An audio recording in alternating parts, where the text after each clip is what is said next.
can you see my screen? Yes, sir, I can see. Yeah. Okay. Yes, sir. Fine. Just a minute, let me look at slides. Right. Great.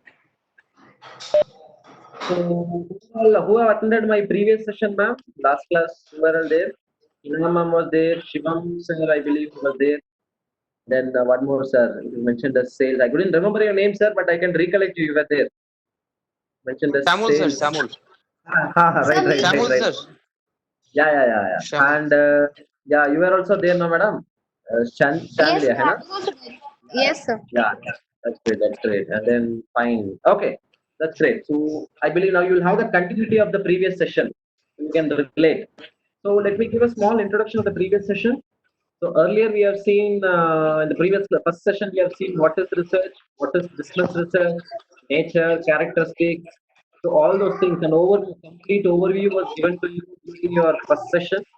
And in the second session, we have seen business research process, which is the ultimate purpose and ultimate process, which will help you to proceed further.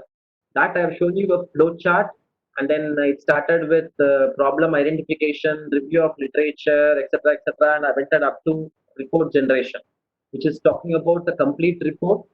And then, like we have talked about how what is feed forward, what is feedback, all those things we have discussed in the previous session.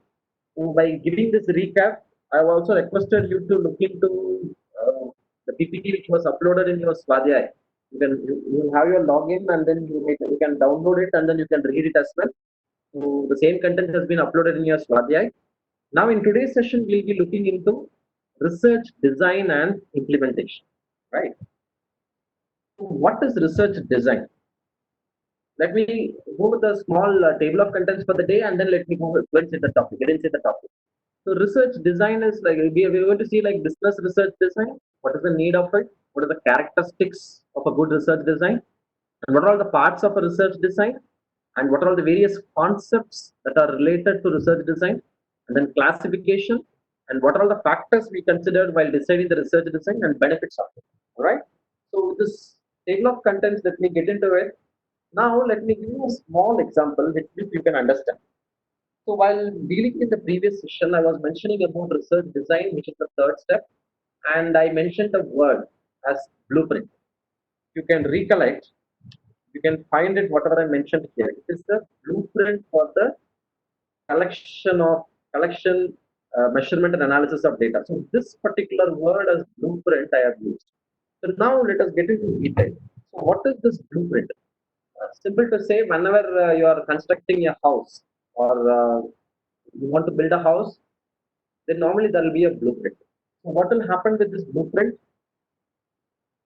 This blueprint will give you a complete idea about a house which will get constructed or which got constructed as well. If you want to make one more floor, which is you have a ground floor and you want to build up one more floor, then this blueprint will help you to identify how the entire house was made. If it is a house, yes, you can remember and you can say. Assume that if it is a very big building, it's a kind of an apartment which was planned. And then if you want to understand like what lies where is the window, where is the exit, and then where is the space for wastages, seepages, sewages, and then water tank, where is it, parking, how it is, how many pillars are there. See, for all these things now, you will have a blueprint which is kind of a map which talks about the entire building. So this will be highly helpful, and this blueprint is the one which will be generated before constructing a house. While when you have a land, you will not just like that get in and then dig the land and then you start making the constructions, right? You try to make a proper plan. You understand what is your land available, and you understand like how much should be the rooms, number of rooms, what should be the room size, where the door will come, where the window will come, where the space for water, there will be a septic tank, and all those things will be analyzed and accordingly made as a plan with some small measurements, which will be done by an expert. Normally, you call the engineer and then they'll try to make it. Now you have it in 3D formats also. So all these things will be done and then it will get approved and then you try to allocate the budget and then you try to construct the house, right? So this is the normal procedure. Similar way for any kind of research, what you're undertaking, this research design will act as a blueprint. So what will happen in research design? This research design will tell you like what is the study, what is the objective of your study, and then like what are all the hypotheses we made. So these things you can recollect from your previous session. So what is the hypothesis that are related with the objective? And type of research represents like I have talked about type of research made, descriptive research, and then like exploratory, causal, all those things are there. Just I gave an introduction in the previous session. We'll go deeper into it. These are various types of research, and then like it will tell you like who is the population, who is your target respondent. For example, I'm trying to understand some details about AIDS patient. I want to understand the stress level or my mental health of AIDS patient. Then I cannot get the data from general public. They cannot be my respondent. So I'm supposed to approach the patients for which I should get a list, which I'm supposed to approach the hospitals for some kind of data which is available. Then I'll get the data from them. From that data, I'll try to collect certain samples. Similar way for anything for that matter, if you want to collect data from doctors, then you cannot, if the study is relating to doctors, then you cannot collect it from general public, right? So you are supposed to get the data only from the doctors. Then you are supposed to know like how much doctors are doing. Especially, for example, you're conducting a study in Jharkhand, and if you are limiting yourself to Ranchi, then you should know like how much doctors are available.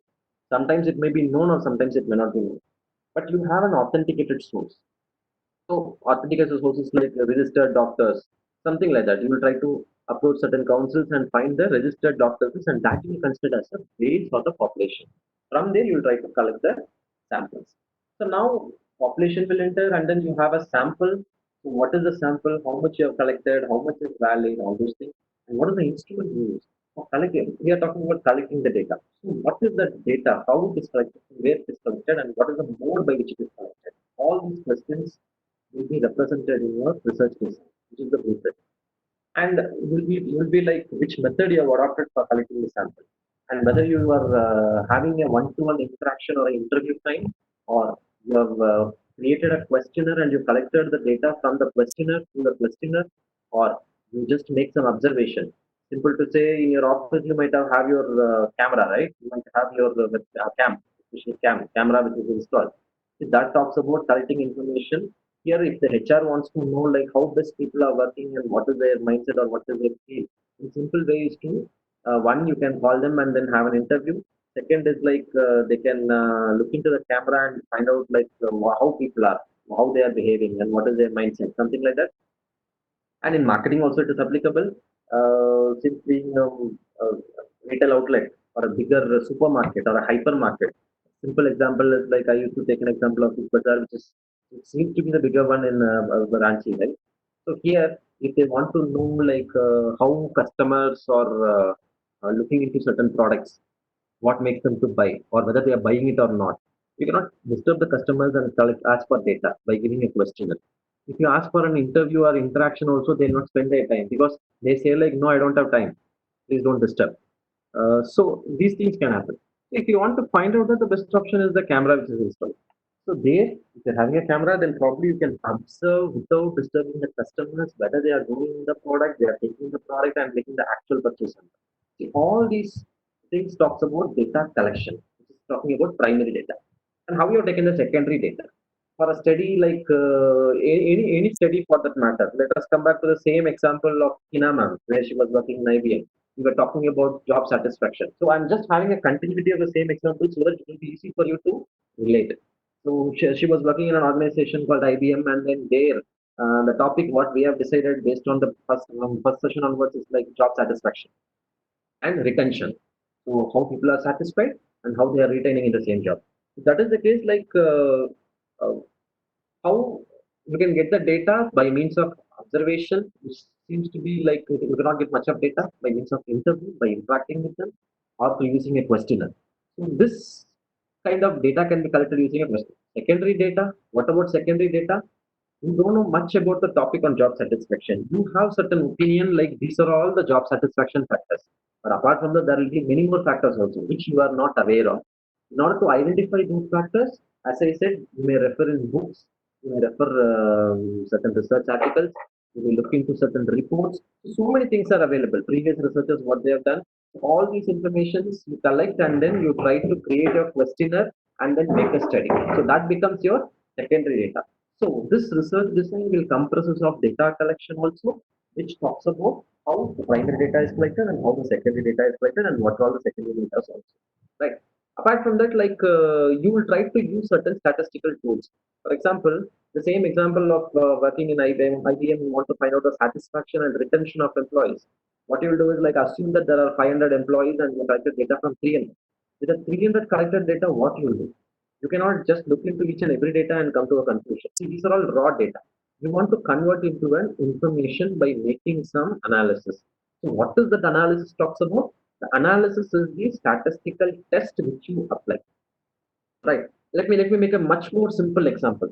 Whenever you are applying for a loan, people will be looking into assume that you are applying a loan. Normally, the data collected is like they'll ask you to fill up an application. In that application, you'll be giving your data. So what all the data you will give, you'll try to give your name, phone number, whether your land is your land. I mean, houses, own house or rented. What is the income? How many earning members in the family? What is the salary that is altogether that is obtained in the family, and if you are getting some lesser salary, you will be referring the other person in your family itself. For example, if the husband is there, if the wife is working, you try to give that name also, and you will tell what is the salary. You will try to give what is the debt or loan, what you are paying, and what is the stage of the loan if it is paid, and then after deduction how much you are getting. So what is the age of the person who is applying, right? See all those details and what are all the assets, further assets you have, other assets you have. See, all these informations are collected, right? It is not just for simply collecting the information and then sanctioning, right? See, these data in the bank, in a bank, there will be similar kind of data. If you are a person who is applying for a loan, as likely there will be so many people who might have applied for a loan. So assume that in a bank, there will be some 3,400 data like that. So what they'll do with the data? By taking all the data individually, they cannot scrutinize, right? So they have a software, and that software, the background will be a model. So what that model and where it comes from? The model comes from the data, whatever is collected like this, and then it are properly analyzed and using some regression. So you might have studied in your quantitative methods like regression, which will tell you like, okay, these are all the factors. What will happen? Whether I can give a loan for this fellow or not. Finally, it should give the end result. So for that, a model will be created by data analyst, and then they'll give a software kind. So what the bank will do is like they have the software, and then they'll try to enter all the data. For example, if I'm there, my data I've given relating to whatever I said now, my age, my salary, and then what loans I have, what assets I have, all the data I have given. These data will be entered by the bank representative, either it will be a manager or person who is sanctioning or approving the loan.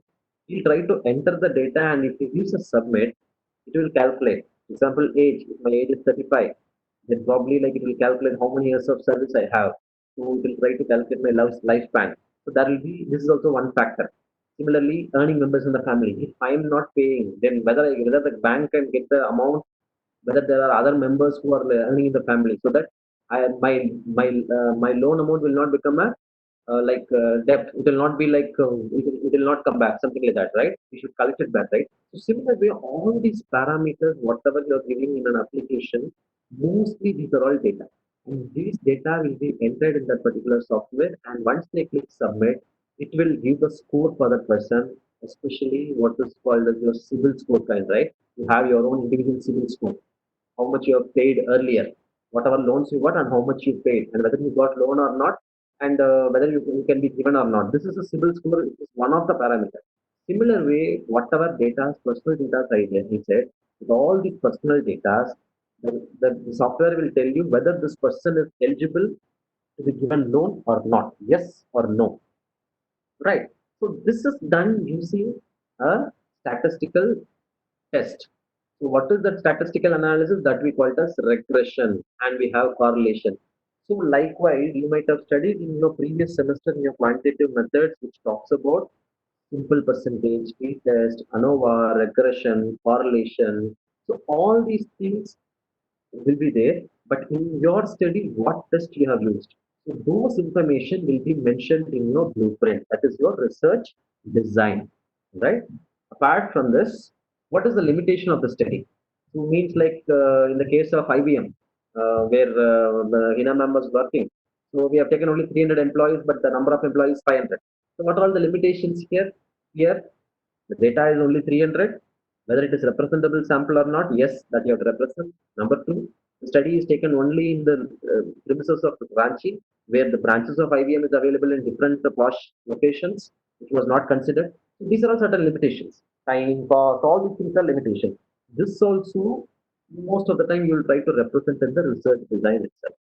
See, now this research design is something which talks about the entire study which has been done by a researcher, which talks from what is the type of study and what is the sample or what is the population and what is the sample, what is the data collection that is made, primary or secondary, and after collecting the data, before collecting the data, like how it is made, whether it is used through a questionnaire or interview or by observation, and then how many data got collected and how the data was analyzed, what is the statistical software used, and what is the limitation. So all this information will be available. Once someone wishes to look into the research work, if they go to this particular section, which is called as research design, right, or research methodology in general. This is called as research methodology in our research term, right? So this will give you a clarity. See, when it comes to thesis, you just go through our website. I don't know how many of you have visited this our website. You can go through our iujharkhand.edu.in, right? So there you can find the thesis which was submitted by the PhD scholars who got enrolled in our PhD program. There are certain theses available. Just go and have a glance at them, right? You can understand what is chapterization, which will come in your after pre-midterm, which talks about report writing and all those things. But still, for the basic understanding, you just go to chapter 3 especially, or research methodology chapter. Just open it and look into it. Whatever we have discussed, I have discussed recently. Now those things you can find out in that chapter, or you can type any topic of your interest in your own interest area. You try to type any word and then make it as plus PDF. You will get some or the other articles which is published in some journal. Just go through the research design area, or it will be mentioned as research methodology. Just go through it. It will be hardly some 200 words or 250 words, but it will try to describe whatever I have said now in a simple way, what has been done in that particular research. Fine. This is for your additional learning. Fine. Now, being said that, let me go much deeper into the subject. So, business research design. So, business research design is, it is a blueprint for collection. Collection represents data collection. Measurement. Measurement represents how the scale was made, and what is the questionnaire and how what is the questionnaire and how the scales are used. Analysis of data. All those information will be available when it comes to business research design. So why it is needed? As I said, once you're constructing a house, you cannot construct as like that. This will give you a clarity as what will come where, what should be done, how much is the budget, whether we can go with the budget or reduce it. All these will be done using your blueprint. Similar way, this research design will be highly helpful for you. So these are all self-explanatory kind. You can go through it one by one. You can read it and understand characteristic of a good research design. So how a research good research design should be. So it is a plan that specifies the source and type of information relevant to the research problem. So this we have discussed enough. It also gives you a strategy which approach will be used for gathering and analyzing the data. Likewise, you have certain characteristics. So keeping in mind whatever I have discussed now, you can go through it, you get a lot of inputs and then self-explanatory content. Let me get into the major part. It talks about parts of research design. What are the four major parts of research design? The first one is sampling design. What is the sampling design? See, sample, I have made enough comment on that. Let me give you a small example. You might have had pizza once in your lifetime at least, right? You had your pizza. So the entire pizza normally, like if you order for a medium, you order for a large one, right? Medium may you have some 6 pieces, like, I believe, or four or whatsoever, 4 or 6. So out of it, if you have two set of pizza. You want to tell which is good. Then in that case, it is not mandatory that you have to eat the entire 6 pieces and say whether it is tastier or not. Instead, you take only one sample out of it, just a one piece out of it, taste it, and say that whether it is good or not. Right? If you want to have more confirmation, you can take piece from one end, that is from north side, and you can take one more piece from south end, right? And then you can taste a little bit and say, just to understand like whether there is a proper mix up of salt and other ingredients. You can taste here and there and then say, yes, this is good, right? That is also possible. Similar way, for any kind of study, you cannot go for the entire population. You are supposed to go for a sample. People will say during the election time it is about they talks about exit poll. So how this exit poll is done and how they are predicting. This exit poll cannot be taken from all the common public, right? If it is an election for prime ministerial cadre, then it cannot be like who will win, whether it is BJP or Congress or some other third party. How people are making some exit poll institutions, right? They'll not take from each and every one and each and every state also. They'll have a limited sample with that they'll predict that this is how people's mindset and this is what may happen, right? So if they collect the data properly from different locations, then probably that will represent the mindset of people. At the same time, the data cannot be collected from one location and as per their convenience. Simple to say, there are certain supporters for one particular party. You try to collect only from them, then obviously it become biased. That's why while taking a sample, you should be very clear, like you are having a mix of respondents, right? So that talks about sample design. Sampling design means like you can collect using probability or non-probability, but there are different methods under probability. Say, this I have explained also, simple percentage method, simple random sampling, systematic sampling, stratified. For example, in the case of IBM also, I said like you take the number name list as per ascending or descending order. You pick one by one, right? You have the name in one single sheet, right? A small slip. You put it in a bowl. You just mix up. You take one person, collect the data from that person. Replace it, then again mix it, take one more person, collect from them.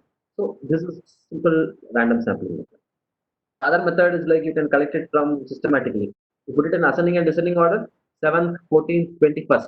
You add 7777 and whoever comes and how much is the response you need, you collect from them. So likewise, you have different sampling methods so which you can go through. And then observational design, right? It relates to the condition under which the observations are to be made. How are we going to conduct the test? That talks about observational design. Statistical design, what are all the statistical data that will data which will be collected and how it will be analyzed. This will be a part of the research design. Operational design, how we want to execute this particular research. That talks about operational design. Now, so due to paucity of time, let me go a little bit faster. Now let me introduce the various concepts that is used in research design. See, there are various terms which is used. One is, let me go with the dependent and independent. So what is happening in independent and dependent variable? This you can understand by yourself. Can you give me an example for independent and dependent? Can you unmute your mic and give an example? Someone wish to give an answer, you can unmute your mic and give. I'll wait for 30 seconds for your answer. If I'm not getting any answer, I'll proceed further. What is dependent and what is independent variable?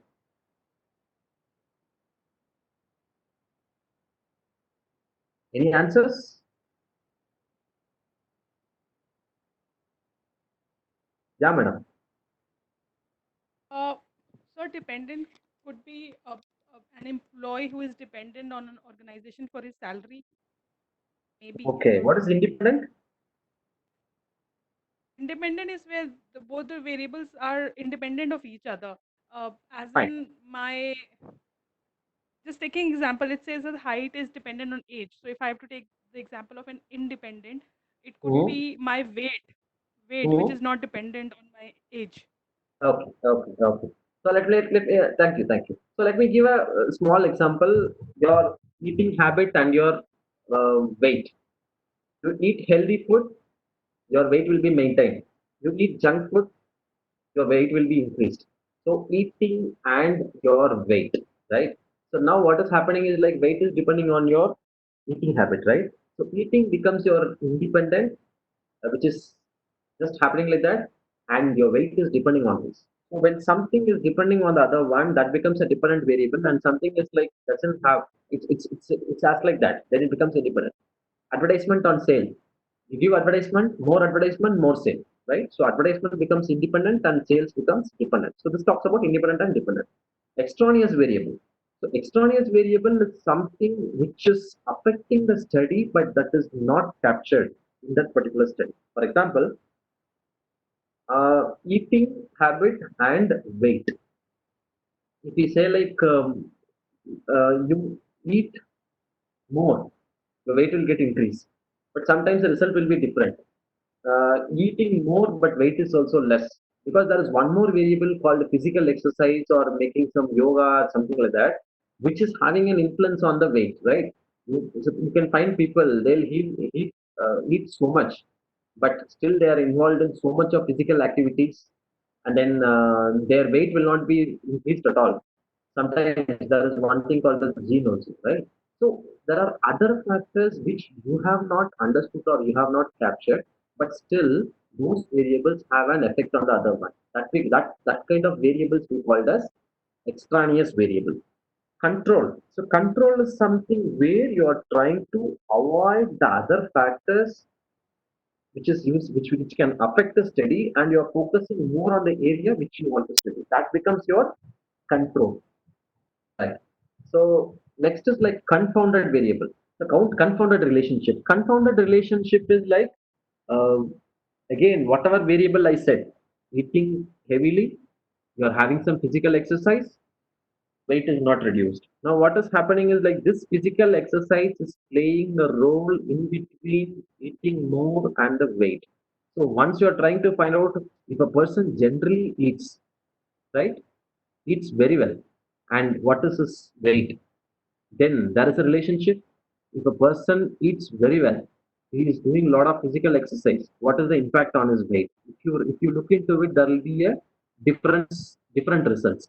So this particular variable, which is called as physical exercise, becomes your confounded variable, which is an extraneous variable as well. Extraneous variable means we are not considered in a study, but confounding variable is the variable which has an influence we are bringing in our study and then making some analysis. That becomes a confounded variable. So hypothesis we have discussed enough.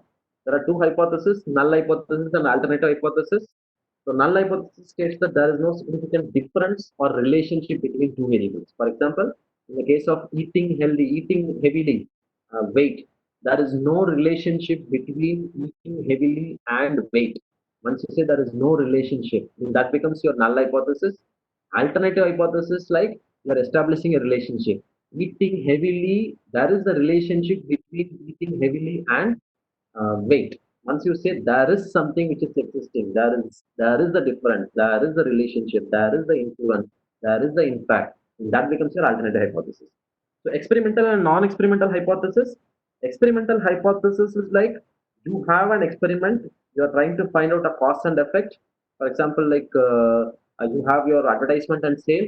So this is a causal research, right? So here, if you create a hypothesis relating to it, then that becomes experimental. Non-experimental is like is opposite of it, where you are not looking into the variables which you want to study, but you try to establish certain relationship and then study on them. Right. And the experimental control I have covered earlier itself. And then treatment. See, treatment is like, see, I have my land.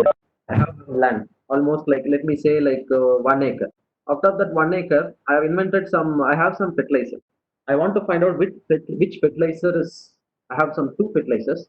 I want to find out like which fertilizer is having more impact on my field, which fertilizer is good for my land. What I'll do is like if I want to make an experiment, then probably what I'll do is out of my 1 acre land, I'll divide into four quadrants. Out of the four quadrants, I'll try to use two fertilizers in two different quadrants, and I can leave it in. I can leave one land as like that, or assume that I have three fertilizers. I want to find out which fertilizer is more effective for the crop what I'm using. So the crop is same, land is same, but the fertilizer for three different quadrants is three fertilizers, right? I have divided my entire land into four. In three different quadrants, I'm using three different fertilizers. One particular quadrant, I'm not using any fertilizer at all. Now, what has happened is the condition is same. Now, I have a control, even if it is raining or even if it is sun, heavy sunlight, all are common for all the four particular plots because my land is lying in the same location. So there is no difference. I'm using different fertilizers. So these fertilizers becomes my treatment, and each quadrant becomes my experimental unit, right? So now out of the yield what I'm getting, I can conclude which fertilizer is good, or if all three fertilizer are not doing good, then I can conclude that my normal land itself is yielding much, right? If this talks about your treatment and experiment what I'm conducting, means like trying to find out which fertilizer is good. Experimental unit is the land which I'm using, all right? So this is a simple example, you can go deeper into it. So next is classification of research design. So research design has major three classifications. So there are other types of research designs also, but major is three. What are all they? Exploratory is one, descriptive is one, causal research is one. So what is exploratory? Exploratory research, as we discussed earlier, you are trying to find something new, or you are trying to find something which is not available, for something which the information is not much available. Simple to say, identifying a vaccine which the entire world is looking now and which the entire world is going now. Identifying a vaccine for COVID-19 is something called as an exploratory design or exploratory research. So what is happening here is the country or the world has never faced such a situation where there will be like lakhs of people will be dying and lakhs of people are getting affected, and it is transferring from person to person. So how to control this? And people are saying like the DNA of the particular virus is keeping changing at different locations. So what vaccine should be found? How to curtail this? So this is something exploratory where the entire world is trying. For this, there is no available data. If you ask for pox, smallpox or chicken pox or something like that, yes, vaccines are available. It means already people have found. If you search literature, you can find so much details on that, right? You can find how it can be cured, what precautions can be done, homemade remedies, what are all available, how it is caused, why it is caused, how to prevent, what vaccinations should be given. All those details are available, right? But if you type for COVID-19 vaccination, you cannot find details which people are trying to explore. So this is an exploratory. Descriptive is something which already exists, but we try to understand from our end. Causal research is like you are trying to find out what is the cause and effect. Once you say cause and effect, it is trying to find out what is the relationship between two variables. How one variable is having an influence on the other one. For example, again coming back to this COVID-19, what was the cause and what is the effect? Now we have an effect, but what is the cause? What caused it? It's again a question mark, right? So if you are making such kind of research, then it's a causal research. Again, let me say like treatment of it. The causes, that is this particular virus is caused through this particular virus is transmitted through sneezing and through water molecules, which people when people sneezes, it is transferring, right? So they're asking to make some mask. What is the effect of it? Effect is like it is trying to block the entire respiratory system. This is an effect. So now how to handle it? What to be done? So there is a cause, there is an effect of it. Similarly, once you approach any kind of study, what is the cause and what is the effect? Job satisfaction, retention. Your job satisfaction becomes your cause, and then retention becomes your uh, effect in our example, right? So this is about cause and effect relationship or causal research. Now, with this detailed information, let us go on one by one. What is exploratory research design? This is conducted for gaining better insight into a problem. So you want to understand better insight. So remember the example what I said. Evaluate the feasibility of a research project. So this exploratory will tell you like whether I can take the project, whether I can proceed further. Initial stage of study where you're trying to collect as much information and take some result out of it. So that for that purpose, exploratory research design will be highly useful. This will provide a theoretical basis to a hypothesis. Means during the exploratory stage, at the initial stage, this information what you are collecting, which is not aware, which you are not aware, and which there are not much of data are available, this will tell you like what hypothesis I'm supposed to make, what I'm supposed to address. Theoretical approaches, the theoretical basis means like I have certain concept, I want to understand how it works, for which I'm supposed to create a hypothesis, for which data are not available. You try to explore as much as possible. Right? So that becomes an exploratory research, and that becomes the base for it. Provide alternative approaches to a problem. So how best what alternative approaches I can go ahead with the problem. So for example, like for the same case, like the people are looking into whether we can use plasma of people who got cured, where there will be antibodies, whether it can be used, or they are using some sea animals. There's that so many experiments are going on, right? So this is exploratory. So given that information, let me proceed further. What are the types of exploratory research? How it can be done? One is literature search. If you look into literature search, you can find out the previous existing available information. Simple to say, you type as COVID-19 now, today, you will be getting ample number of information relating to that just by typing it. But think of the situation when it was during March 22nd or 23rd. That time you might have had limited information. So before that, when it started in China, if you look into it, there will be very less information. So these kind of data what we are getting now, it came by means of exploration by many people and publishing in the sources available by which we are able to access it. But still, if you search for the information relating to vaccination, you will not get it because it is not yet found, right? So this literature search, there will be a limitation where the point what we are searching for, if we are not getting much of information or where much of information is not available at all, then you want to explore. So how you will explore? You will go for a depth interview. So what you will go do in a depth interview? You will try to interact more and more with the respondents or people whom you find as experts. For example, a surgeon or not a surgeon, a person who has handled certain SARC in the previous time, people who are very good in research relating to medicines, who are very good virologists. So these people, once you interact much, then probably you can get so much of information relating to that because already they are expertise. They can share the inputs by which the other researchers can work upon, right? As far as the exploratory research is concerned, the other alternative is focus group. So what you'll do in focus group, you try to have certain people who you find their expertise. For example, if I want to talk about identification of medicine or a vaccine for this COVID-19, then probably I can find out a person who has found certain medicines in relating to SARS or previous pandemic. Then I can have an expert who is working in virology department. I can have certain people who are all related with this particular study, right? Who are all related with this particular study. I can call them. I'll act as a mediator, or sorry, I'll act as a moderator. I'll try to get as much information from them. They'll have a discussion, and based on the discussion, so many points will come out. I have to record all those points. Keeping that as a base, I'll proceed further. For which there will be a focus group which will give me a lot of information because there are not much of data available relating to the study what I'm looking for. And case analysis. So going by cases, looking into each and every cases and then understanding it much clearer.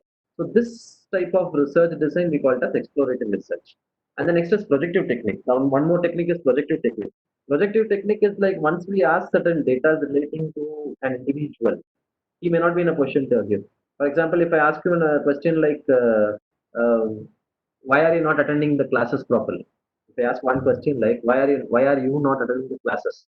Then the answer will be something different.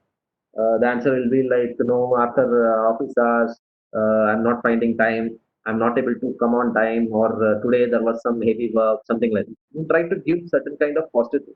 If we put the question in the other way, why people are not attending the classes in your group, then you try to give as much answers as possible, which will mostly reflect you, right? So projective technique is something like where you try to ask questions relating to others, where people try to give their own opinion. Similar way, you try to project, find out like what is lying there in the mind of the respondent. That talks about projectivity. Now, next is descriptive research design. So as I said, descriptive research is something which is already existing, which you try to find out an answer. For example, the same thing. What about the job satisfaction or employee satisfaction in IBM? And what is the people's opinion towards retention? Whether they are trying to stay in the organization or trying to leave the organization. So already satisfaction and retention is explored to a larger extent. But still you want to find out in one organization where there was some kind of issues. And that becomes your descriptive research design. So what you'll do in this descriptive research design? Cross-sectional study. There are two types of descriptive study. One is cross-sectional and longitudinal. Once you say cross-sectional, you're trying to collect the data only once. Means your data collection will happen at one point of time. You will not collect so much of data. For example, in the same example, whatever topics we have chosen, I'm trying to collect only data only once, right? Longitudinal means I'm trying to collect data at different intervals. For example, survey. We say survey now for our population survey. What is happening in population survey? In out of one particular time period, out of 10 years, like 1 year, they'll try to collect the data by going through each and every house. It cannot be collected quite often. So once the data is collected and it is loaded, if you have the survey data for different time intervals, say 2011, 2021, let me go back, 2001, 2091, something like that. If I have different data, then this is a series of data. Similar way, longitudinal data is like within a year, I'm collecting 4 times, right? And then based on the data collected, if I'm working, that becomes longitudinal. I'll put it in our own example. Cross-sectional is like in the same company, I want to measure the employee satisfaction and the employee retention, for which I've created a questionnaire. I'm trying to float the questionnaire. I'm collecting the response from 300 respondents. With that, I'm concluding my study. This becomes cross-sectional. Longitudinal is I'm not collecting only one-time data. I'm taking 1 year completely. Within that 1 year, I'm collecting 300 data, same respondents by the first quarter, second quarter, third quarter, and fourth quarter. Now I have 4 set of data which is collected on the same questionnaire with the same respondents in different time intervals. So that becomes my longitudinal data. I'll try to make a mean of it and then I'll try to analyze from that. So this will give me based the information based on different time intervals, right? This is cross-sectional and longitudinal. Now, if you look into causal research design, so as I said, it is talking about cause and effect relationship. So what is the cause and what is the effect of it? So once you look into it, then that becomes your causal research. So what are all the steps that will be done? First is identify and define the problem. Means like what is the actual problem that you're looking forward, and try to identify the antecedents. Antecedent means what caused to that particular problem, right? So you try to create a question first. What will be your topic or what is your problem? For that problem, what may be the causes? And try to formulate a hypothesis, that is, you create an alternative null hypothesis. Develop experimental design. So what you'll do in this experimental design, the other name is causal research. What you'll do in this, identify your population, select the samples from whom will be collecting the data, group or pair the subjects. Accordingly, you group. If needed, you can group and pair the subjects from whom you'll be collecting the data. And then identify and control non-environmental experimental factors. Whichever the factors which are not related with the study, you try to identify and control them. Means like you don't try to make them to enter into your study. Construct, validate. See, this is one technical term which needs a lot of understanding, but still, in a layman language, I'll let you know. Construct validation is like I'm studying about job satisfaction. While studying job satisfaction, whatever questions, let me put in a layman language instead of the research language is item or statement. Let me put a layman language. Whatever questions I am using in my questionnaire, those things should measure job satisfaction. Can I ask a question like, I have a question as job satisfaction. I have a title as job satisfaction. I'm asking like, what is your satisfaction towards your salary? Right? Are you satisfied with your salary? And then, are you satisfied with the working environment? All these questions are there. I'm asking some question which is irrelevant to that particular topic. How often you purchase the product? Now, what is happening is like it is not measuring. It is more related with the topic first of all. Second, if I have a question which is talking about intention to leave, I'm talking about like in the next few months, are you looking forward for some job? In the next few months, I'll be shifting my company. I'll be moving to some other company. This is measuring the intention to leave. This cannot be a part of measuring the job satisfaction. That particular item is something else, and this study is something else, right? So any construct means job satisfaction is a construct which cannot be studied directly. You cannot ask a direct question as what is your job satisfaction, because job satisfaction has ample number of items like your salary, working environment, promotion, achievement, responsibility. So likewise, you have so many contents. You cannot ask in single word. So this particular construct, which is job satisfaction, is measured using so much of items as whatever I said. So you have to identify the construct, validate the construct or validate the instrument. Instrument is nothing but your questionnaire, and determine the place, time, and duration of experiment. When you will conduct the test and how long you will be conducting. So this talks about your duration, time, and place, which location will be collecting the data. All those things will be determined. And then this comes under what? Developing experimental design. Then conduct the experiment. Right? Then you collect the data, analyze the data, and test the hypothesis and report the findings. So report is like finally whatever has done, you should put in a proper report. For this, as I said, you can go through our website iujharkhand.edu.in.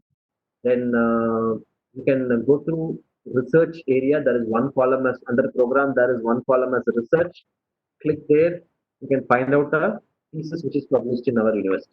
Or the other way, you just type your title.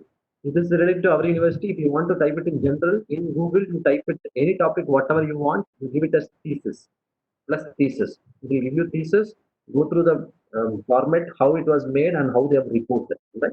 This I have taught you also like how to make a technical report, how to make an academic report, and in UG level what it is called as, in PG level how it is, and in MPhil and the PhD level what are all the different terms that is mentioned.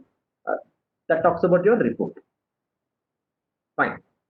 Now, while designing a research, right, what are all the factors that should be considered? First is your research goal. Whatever work you are doing, that should get aligned with the goal of your research. Means like for what purpose I'm doing, that should be clearly defined. If it is not, if the research is not going as per that, then you are much deviating. Statistical significance. Like what is that you want to collect? You want to collect a qualitative data or quantitative data? This also I taught you qualitative and quantitative. Quantitative is something in numbers and qualitative is doesn't have numbers. For example, I can ask you a question by on job satisfaction by giving lot of questions or items about salary. What is the satisfaction towards salary? Highly satisfied, satisfied, neutral, dissatisfied, highly dissatisfied. Or rather, I'll put it in a very simple example. I'm asking you the feedback about this particular class, right? I can ask it in two ways. One, I can ask you like how is the delivery? Rate, rate the delivery, rate the faculty on delivery of subject, PPT used, and then explanation of concepts, clarification of doubt. If I ask you to rate in 1 to 10, you will give some rating. This becomes quantitative.